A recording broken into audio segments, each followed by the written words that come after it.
দিদি একটু আগে শুনুন, এগিয়ে আসুন। হ্যাঁ ঠিক আছে দেখো। ঠিক আছে ঠিক আছে, হ্যাঁ যাও দিদি, যাও। কারণ দিদির মুখটাও আসছে। বলো। দিদি আজ কসবাতে চাকরি প্রার্থী যোগ্য চাকরি প্রার্থী তাদের আন্দোলন কি বলবেন? এখানে তো আমার কিছুই বলার নেই, এখানে যা বলার মাননীয় মুখ্যমন্ত্রী মমতা বন্দ্যোপাধ্যায় উনি বলে দিয়েছেন। খুবই দুর্ভাগ্যজনক ব্যাপার, কিন্তু আমি এটুকুই বলবো যে সবাই মানে বিশ্বাস রাখুন, আমাদের সরকার ডেফিনেটলি যতটা শীঘ্রই সম্ভব তারা কিছু না কিছু পদক্ষেপ নেবে, এটা দিদিমণি নিজেও বলে দিয়েছেন। শিক্ষকরা বলছে যারা স্কুলে করোনা ঘটায় সেখানে পুলিশে লাঠি খাচ্ছে, কোথায় আমি বুঝতে পারলাম না। কসবাতে।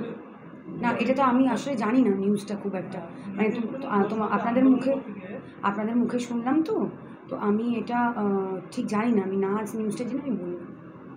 আচ্ছা, আজ সৌগতবাবু যে কল্যাণ বন্দ্যোপাধ্যায়ের বিরূপ মন্তব্য, হ্যাঁ, কল্যাণ বন্দ্যোপাধ্যায় সৌগতদাকে নিয়ে একটা বিরূপ মন্তব্য, ঠিক আছে, মানে চোরের থেকেও নিচু, সেই জায়গায় কী বলবেন? আমি এটুকুই বলবো যে অবশ্যই দলের অভ্যন্তরীণ ব্যাপার, দলের মধ্যে হওয়াটাই শ্রেয় বলে আমার মনে হয়। তো সেইখানে অবভিয়াসলি দেখুন, উনি তো আমার এমপি, সৌগত স্যারের কথা বলছি, তো অবশ্যই আমি এই বিষয়ে কোনো মন্তব্য করব না, কিন্তু আমার মতে দলের বিষয়টা অভ্যন্তরীণ হলেই ভালো।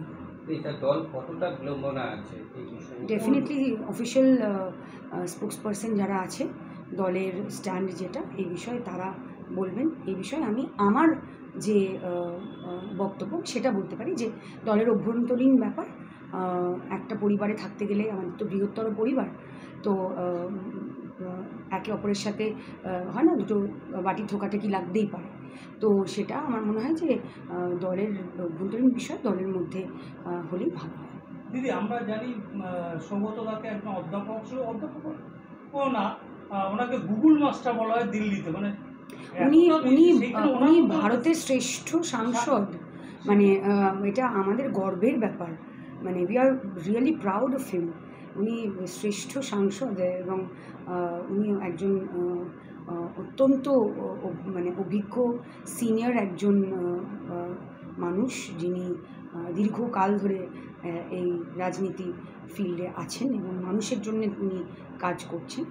তো আমরা লাকি যে আমরা এরকম একজন সাংসদকে পেয়েছি।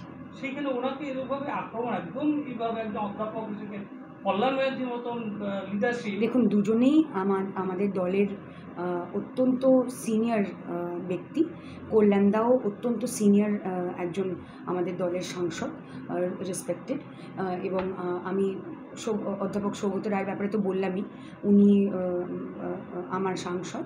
তো সেখানে দুজন বড়রা যখন কোনো বক্তব্য করছেন, সেই বিষয়ে আমাদের ছোটদের কোনো কথা বলা এর মধ্যে উচিত না। হ্যাঁ, এটা ঠিক যে আপনি আমার স্ট্যান্ড জিজ্ঞাসা করেন বা আমার মতামত জিজ্ঞেস করেন, যে দলের অভ্যন্তরীণ ব্যাপারটা দলের ভেতরে হলেই, মানে পরিবারের বিষয়টা পরিবারের মধ্যে হলেই ভালো হয় আর কি। এখানে নারদকাণ্ড প্রশ্নটা উঠে আসছে, কল্যাণদা নারদকাণ্ড নিয়ে সৌগতদাকে ঢুকেছেন, কী বলবেন?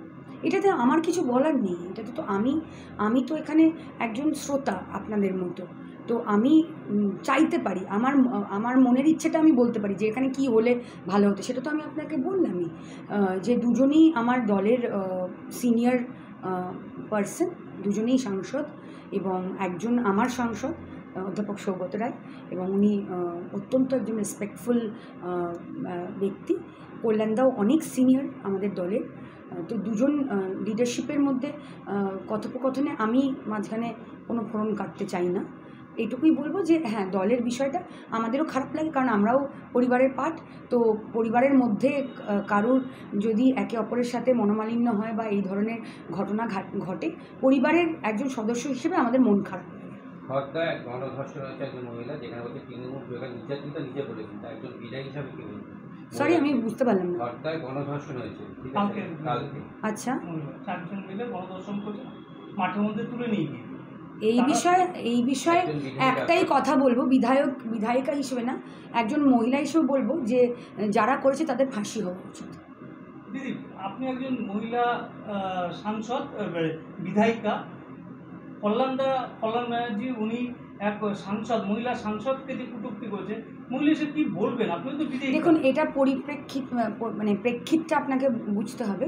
আমি এখানে মানে ঘটনাটা তো ওনাদেরকে নিয়ে হয়েছে, যাই ঘটনা ঘটেছে ওখানে তো আমি ছিলাম না, না আমি ওখানে ভিডিওটা দেখেছি বা করেছি, তো এই বিষয়ে আমি কোনো মন্তব্য করব না। হ্যাঁ, অবশ্যই একজন মহিলা হিসেবে বলবো যে আরেকজন মহিলাকে সেটা আমরা সেই সম্মানটা আমরা রাখারই চেষ্টা করি সবাই। তো এই পরিপ্রেক্ষিতে আপনি আবারও যে প্রশ্নটা আমাকে করেছেন, এই প্রশ্নের উত্তরটা আমি দিতে পারবো না। এটুকুই বলবো যে আমার মন খারাপ করে যখন আমার পরিবারের মধ্যে দুজনের মধ্যে বা কারোর মধ্যে যদি কোনো মনোমালিন্য হয়, তখন আমার একজন সহযোদ্ধা হিসেবে এই তৃণমূল কংগ্রেস পরিবারের একজন সদস্য হিসেবে আমার মন খারাপ।